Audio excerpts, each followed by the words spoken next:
Dans le combat que nous menons contre l'islam politique, en faveur finalement de la plupart des musulmans de France qui aspirent à ce qu'on puisse clairement les distinguer de ces mouvances, il y a une nécessité pour l'État d'avoir aussi une organisation de l'islam qui soit structurée. Ce qui n'est pas toujours très simple, puisque un certain nombre de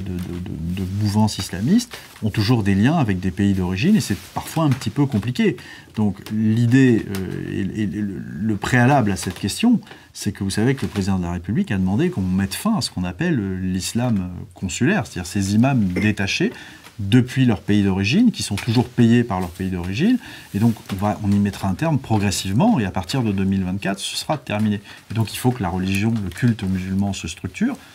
librement, puisque nous sommes dans le cadre de la loi de 1905, et donc ces discussions, c'est au CFCM de s'organiser et de savoir créer effectivement un certain nombre d'instances représentatives d'abord,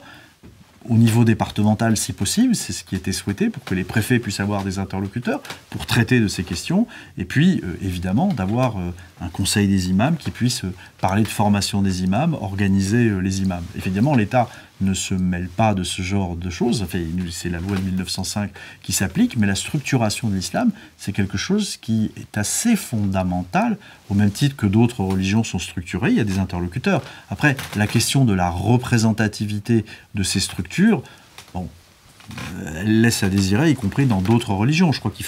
faut être clair là-dessus. Ce qui compte, c'est d'avoir un islam qui soit structuré et qui puisse le faire de manière volontaire et qui puisse évidemment le faire seul. Donc c'est ça ce qui est recherché. Il ne faut pas y voir autre chose. Nous sommes en France, donc les cultes s'organisent évidemment librement, mais force est de constater que nous avons aussi besoin, enfin que les pouvoirs publics ont besoin d'avoir un islam mieux structuré, et c'est ce à quoi le président de la République a invité les représentants des différentes communautés.